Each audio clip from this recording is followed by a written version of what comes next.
नमस्कार मैत्रिणींनो, शुभ सकाळ सगळ्यांना. तर आता सकाळी थोडंसं घरातलं झाडून लोटून झालेलं आहे.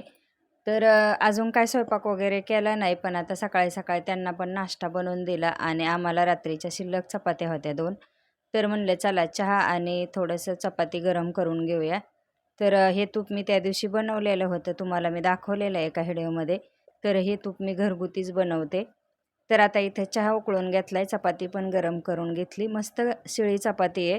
रात्री चपात्या बनवल्या होत्या, तर 2 शिल्लक राहिल्या होत्या. तर म्हणले चला आमचा नाश्ता होईल याच्यामध्ये. तर ह्याला तूप वगैरे लावून मी गरम करून घेतल्या. तर एकदम मऊ चपात्या होत्या. कारण चपात्या बनवल्या ना थोड्या वेळाने मी डब्यामध्ये ठेवते, तर एकदम मऊ लुसलुशीत राहतात. तर आता इथं सकाळचं चहा-पाणी झालं, त्याच्यानंतर आता स्वयंपाकाला सुरुवात करायची. तर सकाळचे असेच कामं चालू होतात. एकदा सकाळी उठलं की अंघोळ वगैरे आवरून घेतलं की किचनमध्ये गेलं ना, तर 2 ते 3 तास माझे किचनमध्येच जातात.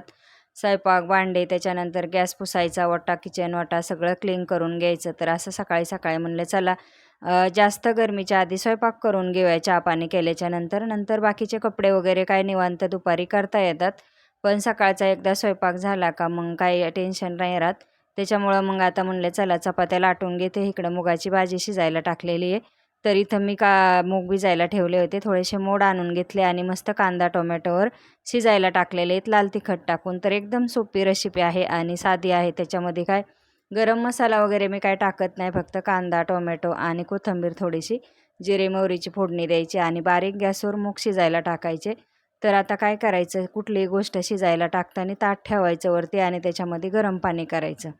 म्हणजे काय होतं आपल्या गॅसची सुद्धा बचत होते आणि लवकर शिजलं जातं. तर आता मोठे गॅसचे प्रॉब्लेम व्हायला लागलेत. तर आता अर्धा सिलेंडर महिन्याला देणार आहेत. तर बघू आता कसं होतंय ते.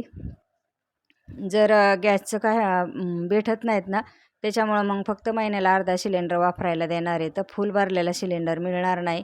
तर अशा पद्धतीने खूप गॅसची टंचाई चालू आहे.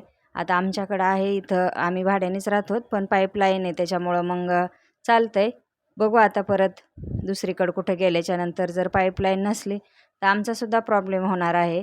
तर म्हणलं चला गॅसची बचत करताना थोडंसं भाज्या वगैरे शिजताना ताटावर पाणी ठेवायचं. नंतर बारीक गॅसवर भाजी शिजवून घ्यायची. म्हणजे भाजी पण शिजते चांगली आणि लवकर गॅस पण संपत नाही. तर गॅसची पण बचत होती.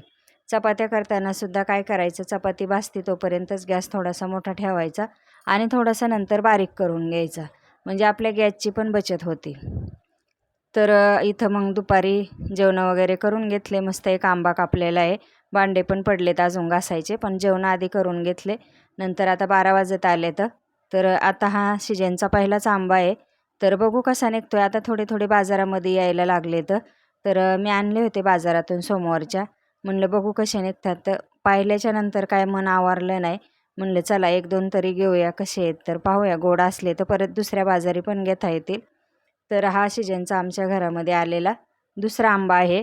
तर याच्या आधी पण एका व्हिडिओमध्ये मी टाकला होता. तर चांगला निघाला. आम्ही कट केला. आधी धुवून घेतला, त्याच्यानंतर कट करून घेतला आणि मग आम्ही सगळ्यांनी थोडा खाल्ला. तर 2च आंबे आले होते अर्धा किलोमध्ये. त्याच्यानंतर मग आता असं सुरीने मी कट करून घेते. जेवणं वगैरे आवरून घेतले आणि सगळ्यांना वाटून देते. तर आता सगळ्यांना म्हणलं तर एकच फोड येणार घरामध्ये. तर आम्ही चौघांनी 4 फोडी घेतल्या. विशालच्या पप्पाला पण 1 फोड दिली आणि आम्ही सगळ्यांनी मिळून 1 फोड वाटून खाल्ली. तर चला मग आता संध्याकाळची रुटीन. नमस्कार मैत्रिणींनो, शुभ संध्याकाळ सगळ्यांना. तर संध्याकाळचे आता 5 वाजून गेले तर आणि थोडंसं माझं पण आवरून झाले, कारण मी दुपारी कामं आवरून थोडासा आराम केला. आराम म्हणजे काय, झोप पण लागत नाही गरमीमुळं. एवढं गरम व्हायला लागले, पूर्ण घरातल्या लाद्या वगैरे गरम व्हायला लागल्या तर. आणि आता 2-3 दिवसापासून जास्त उष्णता वाढली. तर म्हणलं चला थोडंसं लवकरच स्वयंपाकाला लागूया. आणि आज काय स्वयंपाकामध्ये बनवते तर ते पण तुम्ही पहा संध्याकाळचं. तर बघू आता काय करायचं काय नाही, तर ते तुम्ही पहा पुढे. मस्त आता व्हिडिओला सुरुवात केलेली आहे. कालचा पण थोडासा टाकला आहे आणि आजचा पण. काल व्हिडिओ काय टाकला नाही, कारण परवा दिवशी थोडंसं लेट झालं होतं, त्याच्यामुळं मग म्हणलं चला आजच्या दिवस काय टाकायलाच नको. तर मस्त अशी रेसिपी पण टाकलेली आहे, ते पण पहा तुम्ही. आणि डिटेल व्हिडिओ पण पाहत जा पूर्ण. चॅनलला पण सबस्क्राईब करून घेत जा. ज्यांनी केलं नसेल ते करा आणि पूर्ण व्हिडिओ पण पाहत जा. तर चला मग व्हिडिओमध्ये आणि पूर्ण व्हिडिओ पहा. तर आज संध्याकाळी मला भाजीमध्ये बनवायची होती फ्लावर, बटाटा, वाटाणा. तर आता कसं झालं, सोमवारचा बाजार पण आला होता ना, त्याच्यामुळं मग भाज्या पण संपत आल्या घरामधल्या. थोडीशी फ्लावर, थोडासा वाटाणा आणि एक बटाटा घालून म्हणलं चला मस्त एक फ्लावर वाटाण्याची भाजी बनवूया बटाटा टाकून. तर त्याला पण मी कांदा, टोमॅटो, थोडंसं लसूण खोबऱ्याचं वाटण, त्याच्यानंतर मग हळद, जिरे, मोहरी असं टाकून मस्त फोडणी करणार आहे. तर आता भाज्यांचं रोज उठलं की तेच असतं, काय भाजी बनवायची सकाळी आणि संध्याकाळी. तर आता इथं तेल टाकून घेते. कधी-कधी मी काय करते, फ्लावर, वाटाणा, बटाटा सगळं आधी थोडंसं गरम पाण्यामध्ये उकडून घेते. पण आज काय नाही उकडलं, म्हणलं डबल गॅस जाईल. त्याच्यामुळं मग मी काय केलं, डायरेक्टच फोडणीला टाकलं. तर झाकण ठेवूनच ही भाजी मी शिजवून घेणार आहे. कारण झाकण ठेवायचं आणि वरती ताटामध्ये पाणी ठेवायचं, म्हणजे आपल्या कुठल्याही भाज्या असो, कडधान्य असो, पटकन शिजलं जातं. तर गॅसमुळं थोडीशी बचत करायला पाहिजे, नाहीतर मग आपल्याच प्रॉब्लेम होईल, की बाटला जर लवकर संपला तर मग कसा स्वयंपाक करायचा. त्याच्यापेक्षा आधी थोडं स्वयंपाक करतानाच गॅसची काळजी घ्यायची आणि गॅस कमी प्रमाणामध्ये वापरायचा. आता इथं गावाला काय चुलीवर वगैरे करता येतं, पण आता इथं काय शहरामध्ये चूल वगैरे काय ठेवता येत नाही किंवा लाकडं मिळत नाहीत आणि सोय पण नसते चूल पेटवायची. त्याच्यामुळं जे आहे ते गॅसवरच करायला लागतं. तर मस्त आता इथं लसूण खोबऱ्याची फोडणी दिलेली आहे मी. कांदा परतून घेतला आणि हे चांगलं परतून घ्यायचं. त्याच्यानंतर टोमॅटोसुद्धा एक टाकायचं. न वाटता वाटण करता ही भाजी बनवणार आहे मी. तर सोप्या आणि सिंपल पद्धतीची आहे. तुम्हाला जर बनवायची असेल तर ही रेसिपी पाहून तुम्ही बनवू शकता. तर फ्लावर वगैरे मी आधीच कट करून घेतला होता. टोमॅटो टाकून घेतला एक. मस्त ह्याची चांगली ग्रेव्ही होऊन द्यायची. परतून घ्यायचं चांगलं. त्याच्यानंतर थोडंसं लाल तिखट टाकून घ्यायचं. गरम मसाला घरगुती टाकायचा. थोडीशी हळद, धना पावडर असं टाकून एकत्र परत मिक्स करायचं आणि वाटाणा, बटाटा, फ्लावर हे धुवून ठेवलेले ते याच्यामध्ये टाकून द्यायचं. फक्त काय करायचं, थोडंसं परतून घ्यायचं. वाटलं तर याच्यावर झाकण टाकून ठेवायचं 2 मिनिटासाठी. म्हणजे आपला कांदा, टोमॅटो, खोबरं ही टाकलेलं आहे लसणाचं वाटण, तर ते पण चांगलं परतलं जाईल. म्हणजे लसूण खोबऱ्याचं मी काय करते, थोडंसं फोडणीला टाकते, म्हणजे त्याची पण टेस्ट चांगली येते. तर आता इथं चवीनुसार मीठ टाकून घेतलं आणि परत एकदा परतून घेते. तर मस्त असा इथं मसाला तयार होत आलेला आहे. तर पूर्ण टोमॅटो ह्याच्यामध्ये सॉफ्ट होऊन द्यायचा आणि नंतर फ्लावर, बटाटा, वाटाणा टाकून घ्यायचा.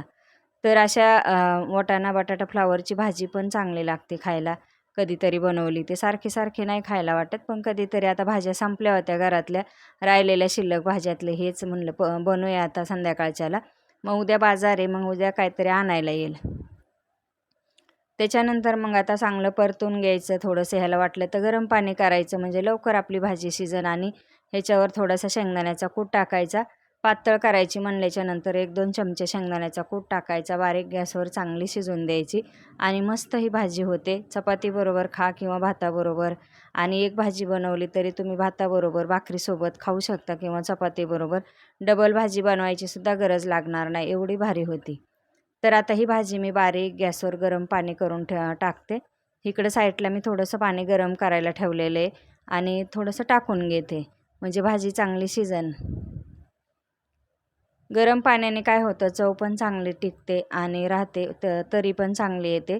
त्याच्यामुळं मग कधी-कधी मी टाकते गरम पाणी. कधी गडबडीत असेल तर मग थंड पाण्यामध्येच भाजी शिजायला टाकते. पण जर असेल माझ्याकडे वेळ तर मग मी थोडंसं गरम पाणी करून टाकतेच. चव पण चांगली लागते त्याने भाजीची आणि छान असा कट येतो वरून.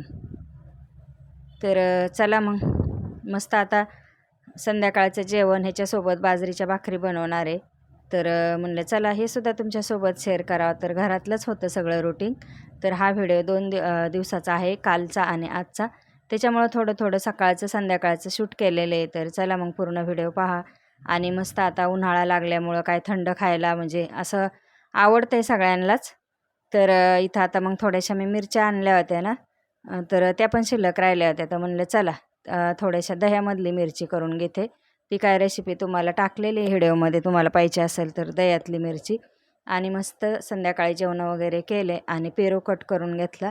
त्याला लाल तिखट, थोडंसं मीठ लावून खूप छान लागतो असा पण. तो पण काय गावरान पेरू नाही आहे, देसाळूच आहे.